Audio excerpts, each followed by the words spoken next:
Oi, aqui é a Tamires do Resenhando Sonhos e hoje a gente vai falar sobre A Guerra dos Tronos.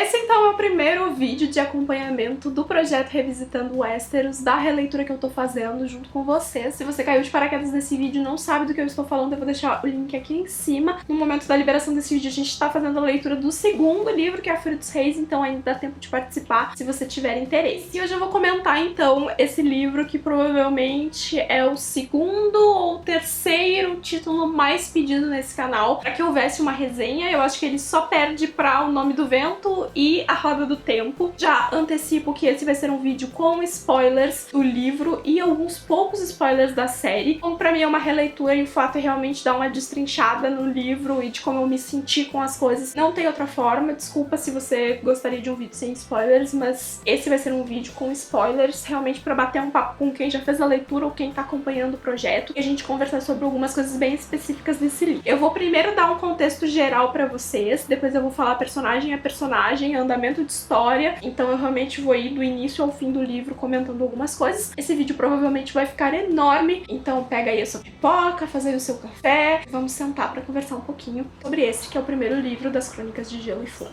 A Guerra dos Tronos foi originalmente lançado nos anos 90 e chegou ao Brasil no ano de 2010 pela editora Leia. Existem inúmeras edições desse livro de vários tamanhos, com várias quantidades de páginas e vários formatos de edição. Essa minha aqui ainda é da primeiro formato de edição, com as capas mais tradicionais, antes de começar todas as mudanças. Eu comprei esse livro em 2013, que também foi o ano que eu comecei a fazer a leitura dessa série, e eu já tinha assistido as duas primeiras temporadas de Game of Thrones quando eu comecei a fazer essa leitura. Pra contextualizar então vocês, a história começa a se movimentar com a morte do Jon Arryn, que era a mão do rei Robert Baratheon, e ele então pega a sua comitiva, sua esposa, sua família e parte para Winterfell, onde mora o seu melhor amigo, que é o Eddard Stark, senhor de Winterfell, protetor do norte. Os Stark são uma das casas mais tradicionais em termos de lealdade e de honra. Eles ficam isolados no norte, eles ficam mais próximos da muralha, separa, né, o reino de Westeros de uma parte que fica pra lá, que é onde algumas coisas sinistras podem acontecer. Na muralha ficam os patrulheiros, que normalmente são criminosos que recebem a chance de se juntar à muralha, ou pessoas que querem abrir mão, né, do seu nome de família, do seu status, pra servir ao propósito de proteger o reino. Eles não são leais a ninguém, eles não devem tomar partido de ninguém. E aí ele vai pra lá então pedir que o Eddard seja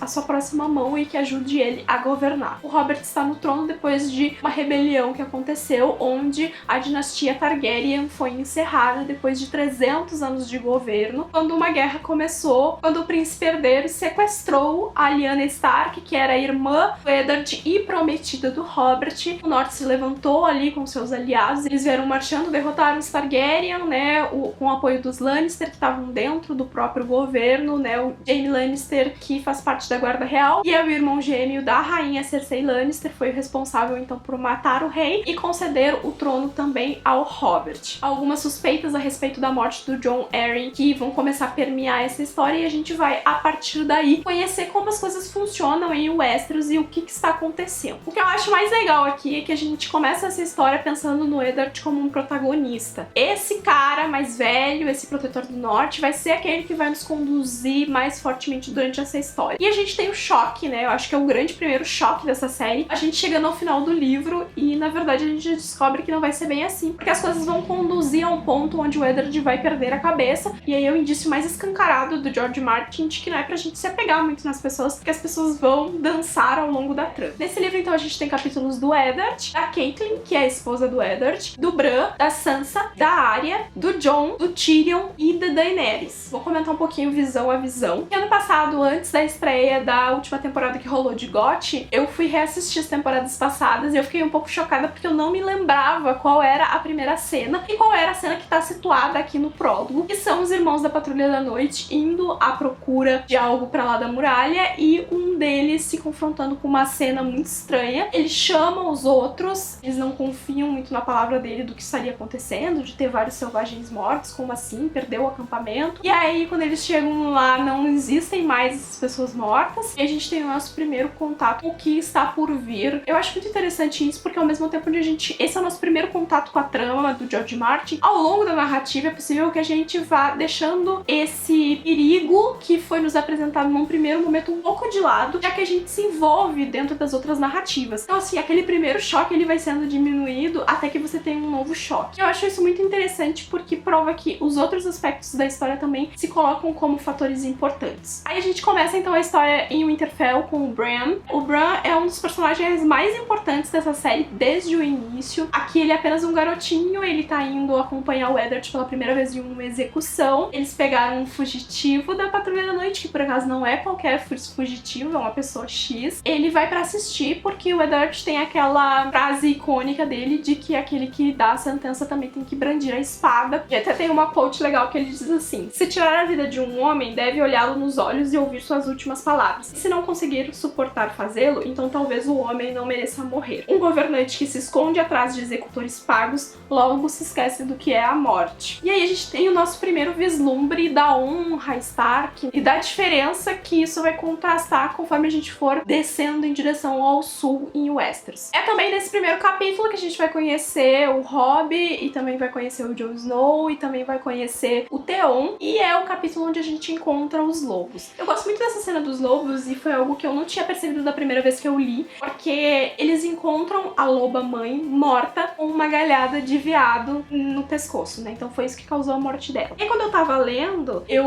me dei por conta de uma coisa e até mandei áudio pra algumas pessoas conversando, porque eu tava super empolgada com outras pessoas que estavam lendo, e depois é um pensamento que a Caitlyn tem num capítulo mais à frente, que essa já é a primeira dica que o George Martin nos dá, que a visita que o Robert Baratheon tá vindo fazer não vai ser algo positivo pros Stark. A gente tem um emblema muito forte de que a morte, ou a derrota, ou o fracasso dos Stark pode ser causado pelo veado, que é o símbolo que representa a casa Baratheon. Então a gente tem uma grande simbologia aí. Depois a Caitlyn vai ressaltar num capítulo dela, onde ela acusa o Ned de ser um pouco cego, né, e de não perceber onde ele tá se metendo. Aqui também tem uma das cenas mais bonitinhas desse livro, que é quando o Jon defende eles ficarem com os lobos. Tava sendo cogitado de que eles fossem mortos, enfim, porque são animais selvagens. E aí o Bran falou uma coisa muito bonitinha, que é assim: naquele momento amou o Jon de todo o coração. Mesmo com seus 7 anos, Bran compreendeu o que o irmão fizera. A conta estava certa apenas porque Jon se omitira, incluir as moças e até Rickon, o bebê, mas não o bastardo que usava o apelido Snow, nome que, pelo costume, devia ser dado a todos aqueles que no norte eram suficientemente infelizes para não possuir um nome seu. E logo depois a gente tem então a descoberta de um outro filhote,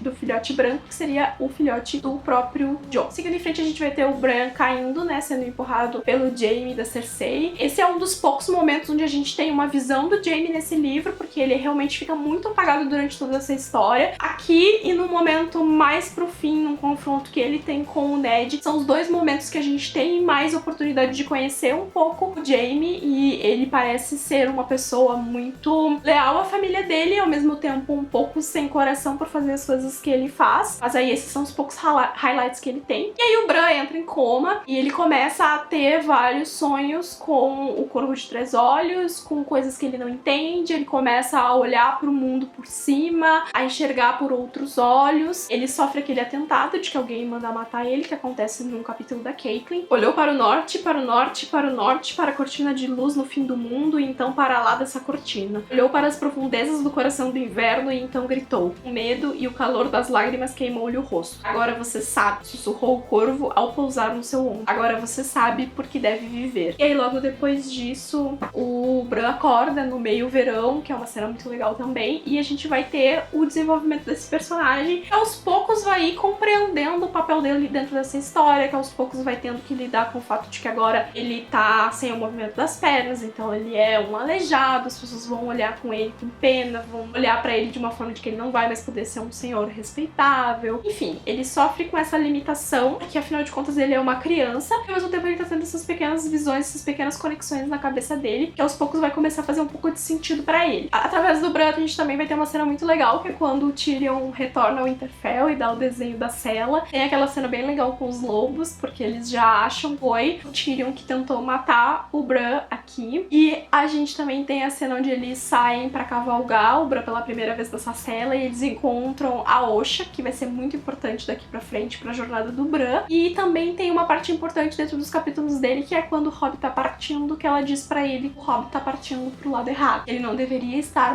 se preparando pra marchar sul, ele deveria estar se preparando junto com os outros pra se virar contra o norte. E aí esses capítulos do Bran vão começar a construir esse personagem, que já não parece mais tanto um garotinho, porque as coisas vão começar a acelerar pra ele daqui pra frente, e ele vai ter um crescimento muito grande de desenvolvimento que vai se afastar muito da idade dele e das coisas que ele deveria estar vivendo. Depois a gente tem a Catelyn, né, que é a senhora de Winterfell. A história da Catelyn, eu olhei pra ela com olhos bem mais duros da primeira vez que eu fiz essa leitura, porque ela fala como ela não se sente tão bem assim no norte. Ela na verdade tinha sido prometida pro irmão mais velho do Eddard e acabou, como ele morreu, ela teve que se casar com ele, porque agora ele seria o Senhor do Norte. E ela enxerga pra essa terra como uma terra cinza, como uma terra fria, como uma terra que nunca foi verdadeiramente a casa dela. E ela tem um rancor guardado muito grande com o Jon Snow, porque ela acredita que ele é um filho do Ned com alguma rameira aí da vida, e ele trouxe essa criança pra viver debaixo da asa dela, então ela tem alguns comportamentos bem ruins com o menino, o que eu nunca entendo esse tipo de coisa, porque que culpa tem, né, a criança de ter nascido. E aí o que acontece com a Catelyn é que ela vê o marido sendo levado embora, as filhas sendo levadas embora. E é muito engraçado porque mais pra frente, já em A Fúria dos Reis, ela comenta que o Ned primeiro diz pra ela que precisa ir, ela diz que não quer que ele vá. Aí depois ele diz que ele não quer mais ir e ela incentiva ele a ir. E aí ela relembra isso e diz que ela deveria ter tido uma postura diferente, que provavelmente a família deles ainda estaria unida e eles estariam ali. Também, a partir do momento em que o Bran cai, ela fica completamente imprestável, mesmo depois que o Eddard vai embora. Seria ela que deveria resolver algumas coisas e quem tem que acabar com todas essas consequências é o Robb. Ela se torna uma mulher ainda mais fria, ainda em luto, mesmo que o filho ainda esteja vivo. E é só realmente o fato de um assassino tentar matar ela e tentar matar o filho que faz com que ela se acorde e perceba que ela precisa tomar uma atitude. E aí então ela pega o punhal e parte pra Porto Real pra contar pro Ned o que tá acontecendo. Ela chega lá, então ela vai reencontrar o Mindinho, que foi um cara que foi apaixonado por ela a vida toda. Eu acho interessante, a gente começa a ter prova da ingenuidade das pessoas aqui, né? Você não vê essa pessoa há 20 anos e mesmo assim você acredita que ela vai só fazer coisas boas, que ela vai ser leal. Porque é esse o sentimento que a Catelyn tem, né? Ela confia no Mindinho à primeira vista e é muito dessa confiança dela no Mindinho que vai gerar a confiança do Ned no Mindinho, que vai gerar várias das questões que vão levar como consequência a morte do Ned no final do livro. Eu acho que o ponto alto da Catelyn aqui é o momento que ela tá voltando. Eu gosto muito da cena da taverna, onde o Tyrion entra e aí ela fala, né, vocês que são vassalos do não sei quem, né, pela lei do rei, esse cara tentou matar meu filho, eu quero levar ele a julgamento. E aí as pessoas se levantam, prendem o Tyrion e ela vai em direção ao Ninho da Águia pra confrontar a irmã, que foi quem mandou uma carta de aviso pra ela, que é a esposa do Jon Arryn. E aí quando ela chega lá, ela percebe que a Lysa, na verdade, tá meio quebrada, né, porque ela tá meio louca, o filho é super frágil e meio louco também. E aí a gente tem uma cena que eu acho muito legal, que é ela fala que quando o marido morreu, a última coisa que ele disse foi que o sangue era forte. Jon Arryn morreu dizendo que o sangue era forte. E ela acha que ele tá falando do filho, obviamente. Mas ele, na verdade, tá falando do sangue do Robert Baratheon, que o sangue dele é forte ao ponto de que todos os filhos que ele tenha ganham com o cabelo preto e não com o dourado dos Lannisters. E que, portanto, o Joffrey, a Myrcella e o Tommen não são filhos reais do Robert, que era a investigação que o Jon Arryn tava fazendo que levou à morte dele. Aí lá rola toda aquela cena. Aqui a gente também tem o primeiro contato mais forte com o Bronn, porque ele que vai se manifestar ali pra defender o Tyrion. E aí, a partir dali, ela vai seguir em frente pra encontrar o Robb e auxiliar ele na guerra. Tem um momento onde ela fala que ela sente como se ela nunca fosse voltar ao Winterfell novamente, que já faz tanto tempo. E aí ela fica ali meio que auxiliando o Robb nas decisões e vendo o filho dela, que até então era um garotinho adolescente, agora do Rei do Norte, no meio de uma guerra. E aí uma confusão de situações já se forma na metade do livro, porque esse é um livro onde, apesar de grande, as coisas vão acontecendo muito rapidamente. A história, ela anda com muita fluidez. Isso gera uma certa confusão temporal, principalmente no futuro, com relação às coisas, mas assim, o George Martin, ele não contextualiza o que estava acontecendo em Porto Real enquanto as coisas estavam acontecendo em Winterfell, por exemplo, né? Ele vai dando sequência na história e você vai montando na sua cabeça o quebra-cabeça de coisas que aconteceram simultaneamente, outras que aconteceram depois. E a Caitlin, ela é uma mulher inteligente e ela tem os seus momentos de altos e baixos ao longo desse livro, de coisas que ela poderia ter feito melhor e de coisas que ela fez e que deram uma merda medonha que desencadeou toda essa situação. Aí a próxima personagem a aparecer é a Daenerys, e a Daenerys, ela é o ponto fora da curva desse livro, porque é onde a gente realmente sai de dentro do eixo que tá acontecendo ali. E aí a gente vai conhecer um pouco da Dany, que é uma das personagens centrais da história. É impossível que você não saiba disso. Ela tá do outro lado do mar, ela foi criada meio que pelo irmão, que é o Viserys, que se considera o herdeiro legítimo do trono, que é um cara desprezível, que é um cara que usa ela como um objeto, que bate nela, que maltrata ela. E ela é um cãozinho ali que tá sendo vendido, literalmente, pra o Khal Drogo, que faz parte do povo do Dothraki, com a promessa de que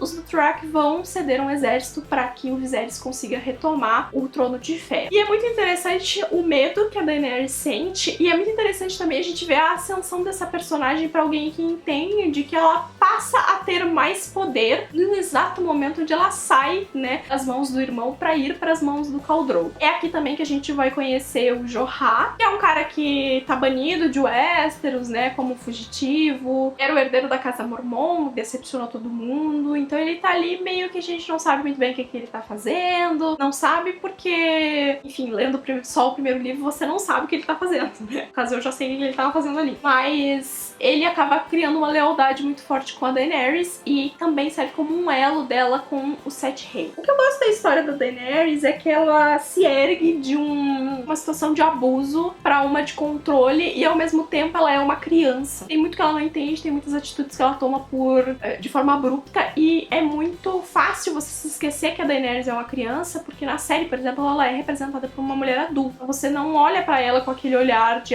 você é uma menina de 13, 14 anos. Então, assim, é muito ruim, muito estranho o que tá acontecendo com ela. Eu confesso pra vocês que a primeira cena de sexo que tem dela e do Khal Drogo achei mais leve do que eu tinha na minha cabeça de que ela seria. Ela não é tão bruta, né? A Dany, ela obviamente tá tensa, ela não quer fazer aquilo, mas ela também depois entra um pouco na onda. Eu gosto muito daquela cena dos dois do não, né? Porque a única palavra que o Khal Drogo sabe falar é não. Então eles ficam não, não, não. E aí aos poucos ela vai entendendo, né, como tá acontecendo. É óbvio que primeiro ela se sente usada, porque ele vai pra cama dela toda noite e ela fica ali, né, sem fazer nada. E depois ela se empodera ao ponto de tomar decisões, de entender o papel dela, entender o papel dela como Khaleesi dentro do Khalazar, e também o apreço e a atração que ela sente pelos ovos de dragão que ela ganha de presente de casamento. E que aos poucos vão ganhando importância, porque ela sente uma conexão, porque ela sente eles não ficando quentes. É também nesse primeiro livro que a gente tem a profecia, né, da bruxa, quando o sol nascer no ocidente e se puser no oriente, quando os mares secarem e as montanhas forem sopradas pelo vento como folhas, quando seu ventre voltar a ganhar vida para dar à luz a um filho vivo, então e não antes ele regressará. E aí a gente tem a profecia que amedronta a Daenerys durante praticamente todo o tempo, de que é o fato de que ela não pode mais ter filhos. Mas será que essa bruxa tá certa? Será que realmente isso? Ou quão interpretativa é essa profecia? E depois eu acho que a única coisa que é tão forte quanto a profecia pra Daenerys é aquela visão que ela vai ter. Agora eu não lembro se é na Fúria dos Reis ou na Tormenta de Espadas que ela tem aquelas visões, e é o que vai nortear, né, a Daenerys. E também é com a Daenerys que a gente tem o grande finale do livro, quando ela vai pôr o Khal Drogo na pira, e aí ela coloca o cavalo na pira, e aí ela coloca os ovos na pira, ela na pira, entra lá, e quando ela sai com seus 3 dragões vivos e com o desafio de seguir à frente e sobreviver com um pequeníssimo Khalazar e ir adiante, porque agora ela tem as rédeas da própria vida, ela tem um peso enorme nas costas e ela quer fazer algo acontecer aqui. Eu gosto muito também do fato que o Viserys está sempre falando, você quer acordar o dragão, você quer acordar o dragão, porque ele se acha muito, né?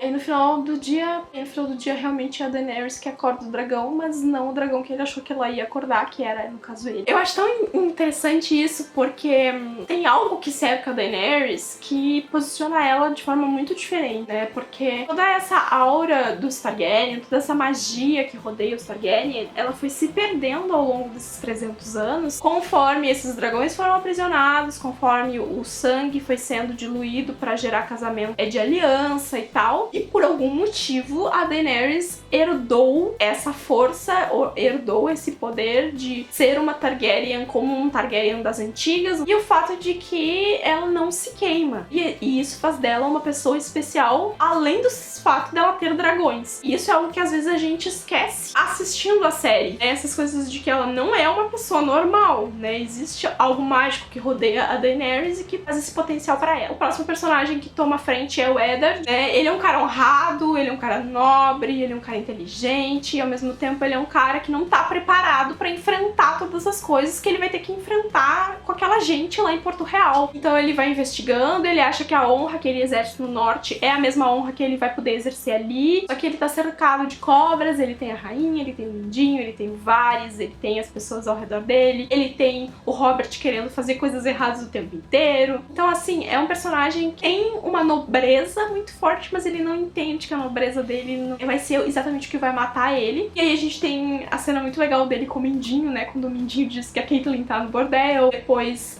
eu gosto muito da cena dele com a Arya, quando eles conversam, né, e ele vai dar uma bronca nela, ela revela a agulha e tal, e eles têm uma conversa legal ali, os dois. Ele pensa sobre o Jon Snow. É um personagem muito querido, um personagem que eu não tenho, assim, além do fato dele dar umas burradas por causa da nobreza dele, né, da honra dele, ele é um personagem que eu não tenho, assim, o que questionar, porque ele faz o que ele acha que é certo, sabe? Num mundo onde as pessoas não estão dispostas a fazer o mesmo que ele. E aí isso vai levar com que ele seja preso, seja confrontado. Aquela cena, a outra cena, né, que é a cena que volta o Jaime, então, que ele confronta o Eddard e mata toda a guarda dele ali e deixa ele atirado na rua. E o fato depois que ele quer tirar as filhas de Porto Real e ele não consegue porque a Sansa, já vamos chegar na Sansa.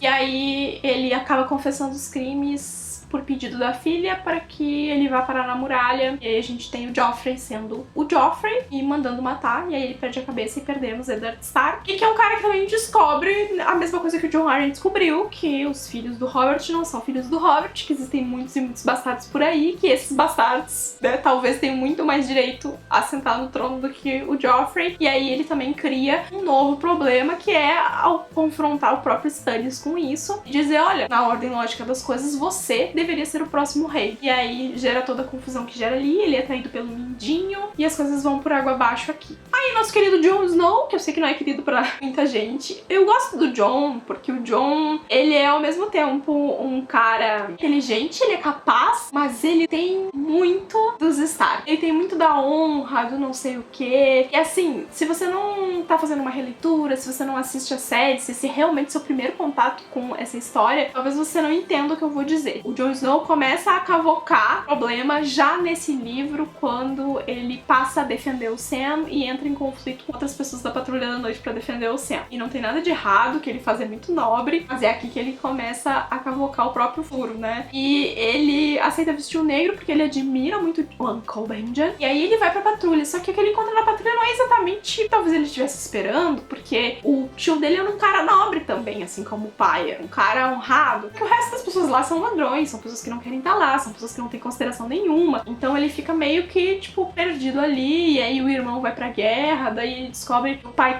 foi preso, e aí ele entra também muito em conflito sobre, será que ali é o melhor lugar pra ele estar? Mas ele também já fez amigos, ele também fez votos. A verdade é que o Jon Snow nunca teve um lugar no mundo. Winterfell era a casa dele, mas não era a casa dele. E a muralha talvez fosse representar isso, e ao mesmo tempo ele não sabe se é lá que ele deveria ficar, porque talvez o honrado dele fosse lutar ao lado do irmão, né, do Robb, que foi a pessoa com quem ele tinha mais contato e tal. Então ele é um personagem que tem os seus momentos aqui, é um personagem que nos mostra muita coisa, é através dele que a gente conhece também um pouco mais do Tyrion, porque os dois batem altos papos. Eu gosto muito de uma cena dos dois que o Jon pergunta pra que ele lê tanto, e aí tem aquela tradicional frase que fala, né, que o Tyrion fala que as palavras são a única arma que ele tem, que a mente dele é a única arma que ele tem, né, então ele tá sempre desconfiando a mente dele. E eu gosto disso porque mais à frente, num capítulo do Eddard, quando ele tá conversando, agora eu não vou saber com quem, se é com o Varys ou se é com o Maestri, que o Maestri meio que fala a mesma coisa, e aí a gente tem um outro sinal aí, né, que eu interpreto pelo menos como o autor dizendo pra gente que talvez a gente não devesse se preocupar tanto com aquelas pessoas que têm o maior número de espadas, mas sim com as pessoas que são mais inteligentes. É tipo um outro easter egg que o autor deixa, porque ele bate em cima dessa tecla em dois momentos diferentes, em dois cenários diferentes, com personagens diferentes falando sobre isso. E aí a gente vai ter os conflitos do Jon. É também com o Jon que a gente tem o nosso segundo contato, né, com os White Walkers ali, quando ele vai defender o comandante. E aí ele ganha mais um pouco da atenção ainda, porque ele já tinha ganhado, e é quando ele ganha, né, a espada dele, que é a espada da família Mormont, que é a espada que deveria ter sido dada pro Jorah, mas que quem herda é o Jon Snow, porque o Jorah, né, enfim, fez o que fez com a família dele. Ele ganha ali, né, o punho de lobo, representando o fantasma, representando a casa dele, e ele começa a ter umas posturas um pouco mais adultas também dentro da patrulha, dentro do cenário, que ele tá vendo que a coisa tá meio sinistra ali, e nesse período todo ele tá também separado do Uncle Benjen, porque o Uncle Benjen saiu em missão logo no começo e depois não voltou mais. O legal sobre o Jon no livro, que é algo que não tem na série, é sensitivo com relação ao fantasma, ele também vê coisas, ele também sente coisas.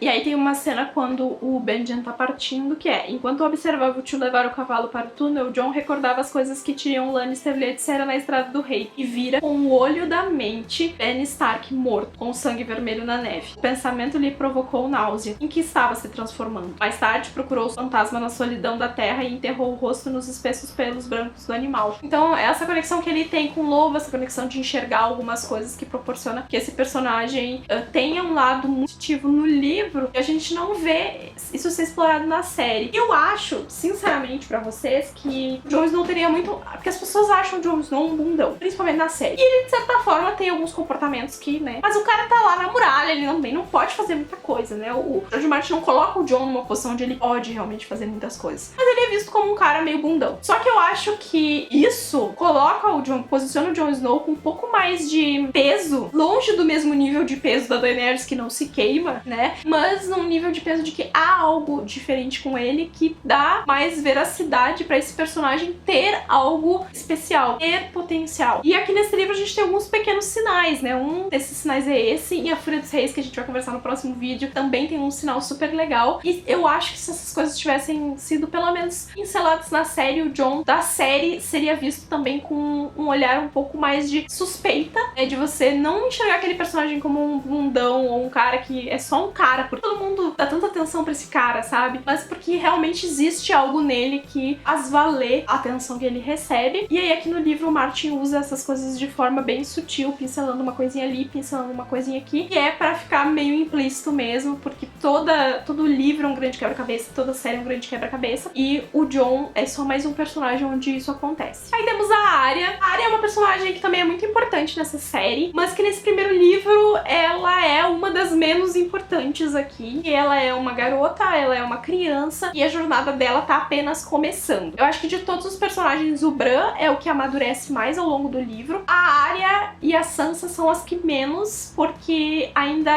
precisam coisas acontecer com elas pra que isso aconteça. A Arya é uma garota que ela não quer ser a típica princesa, ela não quer aprender a bordar, ela quer ser uma cavaleira, ela quer lutar, ela quer fazer a vida dela acontecer. Ela vai pra Porto Real, ela tem uma relação muito complexa com a Sansa. Eles não se dão bem, lá ela quer fazer as coisas do jeito dela, e aí ela ganha a agulha do Jon naquela cena que também é super bonitinha. E aí o Eddard Stark contrata o Sírio pra treinar ela, e aí eles começam a ter as aulas ali, que geram cenas bem legais também. E eu acho que a Arya tem dois highlights aqui. O primeiro deles é o momento em que ela tá ali caçando os gatos, indo atrás dos gatos, e ela ouve uma conversa de pessoas ameaçando a vida do pai, e aí ela vai tentar contar pra ele. E aí esse é um pequeno spoilerzinho da série, talvez, se você não assiste aqui. A gente tem uma cena aqui, a Arya chega no portão e as pessoas não reconhecem ela como a Arya, e aí ela tem que se ludibriar ali pra provar que ela é uma Stark, porque ela quer entrar e falar com o pai. E aí a gente tem essa cena, e na série a gente vai ter essa cena nessa última temporada, com a Arya parada num portão, querendo entrar pra dentro de um lugar pra ver uma pessoa na mesma situação. O desenrolar é um pouquinho diferente, mas a cena se repete, e é muito legal porque é uma conexão forte, né, com esse primeiro livro, com a primeira cena em que isso acontece, e eu gostei muito de ver porque eu lembrei essa cena e eu gosto muito dessa personagem. Ela vai lá, ela conta, o pai dela não dá muita atenção e tal. E aí depois o outro highlight dela é o momento em que ela tá assistindo realmente, né, o julgamento do Ned. Ela vê o pai dela ser morto, e aí o cara ali da Patrulha da Noite reconhece ela e bota ela dentro de um negócio e começa a levar ela como se ela fosse um menino de volta pra tentar ajudar a salvar ela. Outro momento importante dela é o momento com a Nymeria, né, quando ela se despede da Nymeria. A Nymeria também é uma personagem que... A Nymeria é uma personagem? Ela é uma personagem. E na série a gente tem uma coisa com a Nymeria, que eu também não vou dar super muitos spoilers pra vocês, mas no livro a pauta da Nymeria ela é mais ampla, então a gente ainda vai ouvir falar da personagem, né, porque na verdade a gente supõe que ela seja de quem a gente tá ouvindo falar, e na Fúria dos Reis a gente já começa a ter isso um pouco mais forte. Mas a Arya é uma personagem que ela é muito querida pela maioria das pessoas, mas ela tem uma jornada de desenvolvimento muito lento, que vai durar praticamente 5 livros que a gente vai ver ainda pela frente, até que ela comece a fazer alguma coisa. Mas é também importante entender que, diferente do Bran, que teve um pico ali e que ele já começou a desenvolver automaticamente as habilidades dele, da Daenerys, que também teve um pico ali que acendeu, a Arya não teve nenhuma dessas coisas. Ela vai ter que correr muito atrás de todos esses picos, então a gente ainda vai acompanhar essa personagem indo mais à frente e vai demorar. Aí temos o Tyrion, que é um dos personagens que eu sempre tenho como preferido, porque ele é um cara muito inteligente, ele é um cara muito astuto, ele é um cara que entende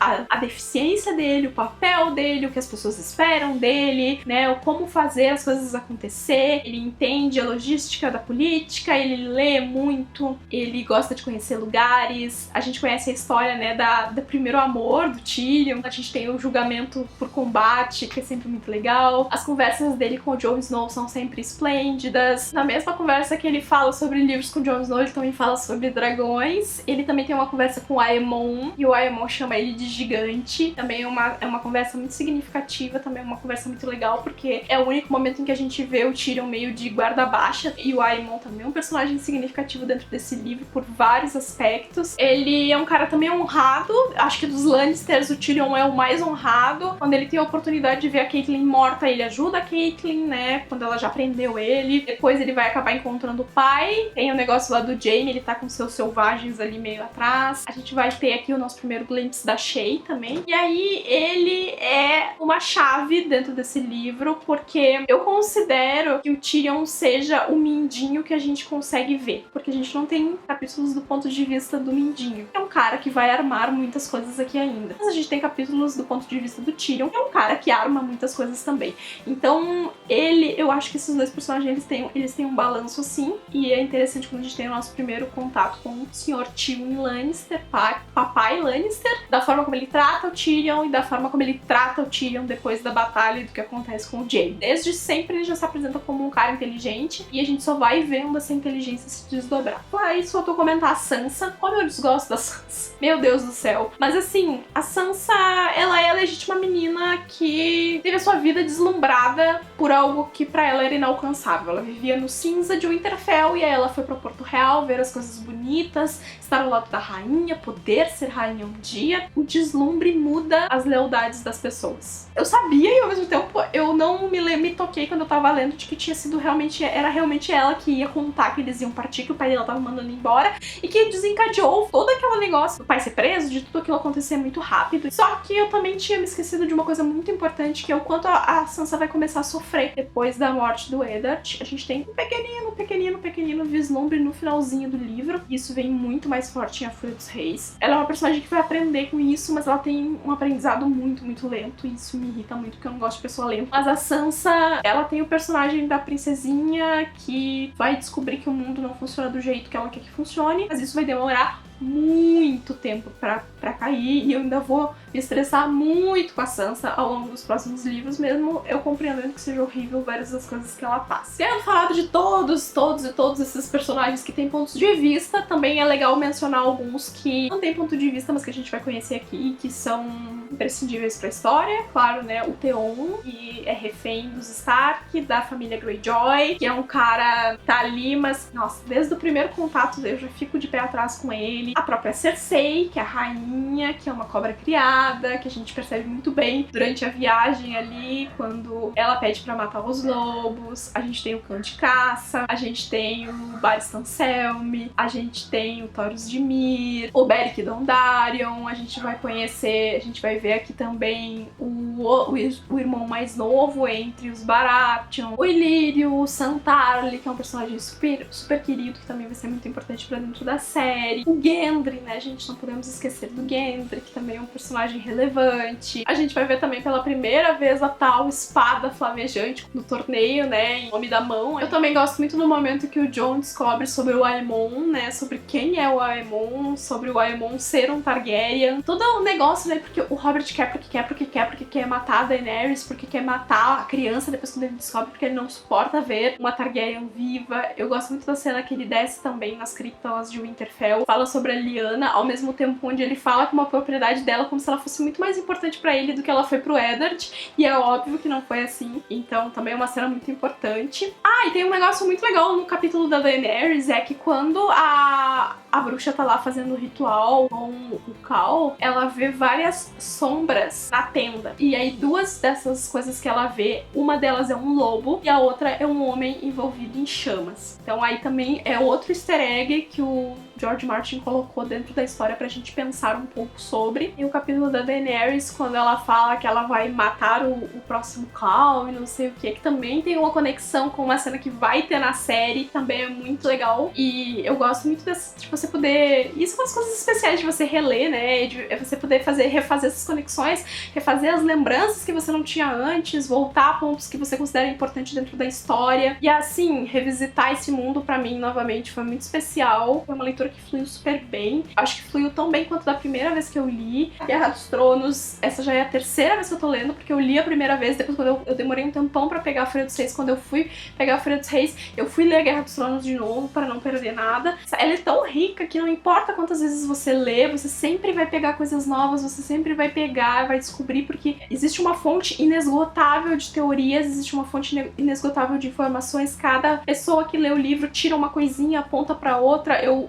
vejo muitos vídeos sobre, eu ouço podcasts, eu tô sempre procurando informações, então algumas coisas são alimentadas pra mim e eu percebo através disso, então é sempre muito legal. Eu gosto muito da escrita do George Martin, ele é um escritor muito corajoso em fazer as coisas que ele faz, em matar as pessoas que ele mata, em tecer essa trama que é enorme, é gigantesca, é cheio de detalhes, é cheio de pequenos easter eggs. Só nesse primeiro livro ele dá tantas dicas do que vai pra frente. É óbvio que quando você lê pela primeira vez você não percebe, porque você não sabe o que vai vir mais pra frente. Essas coisas vão acontecer. E aí a mágica tá em você perceber essas coisas e ir rejuntando cada vez mais essas peças a cada nova leitura e formar novas teorias, prever coisas e fazer comparações com a série, sim. Eu acho que vai ser muito legal esse início e seguir esse projeto à frente e compartilhar um pouco com vocês. Aproveita aqui embaixo a seção de comentários para me contar o que você achou sobre esse livro, como foi a sua leitura, quais foram as suas percepções sobre os personagens, se você já assistiu a série, se você conseguiu fazer as conexões, se que mais além dessas coisas que eu citei chamaram a atenção para você como destaques e como highlights dentro dessa história. Esse vídeo ficou enorme, se você assistiu até aqui, muito obrigada. Não esquece de deixar o seu joinha aqui embaixo para me ajudar na divulgação. Por acaso você ainda não é inscrito aqui no Resenhando Sonhos, se inscreve. E a gente ainda vai ter muito o que conversar sobre essa série ao longo dos próximos meses, ou revisitando Westeros e com as próximas releituras. Eu espero que vocês tenham gostado. Eu não vou ficar fazendo conjecturas sobre o futuro, porque eu já sei o que vai vir a acontecer, então eu vou ir um passo de cada vez, desmembrando os livros com vocês como eu fiz com esse, e eu espero que vocês gostem. A gente se vê na próxima. Tchau, tchau!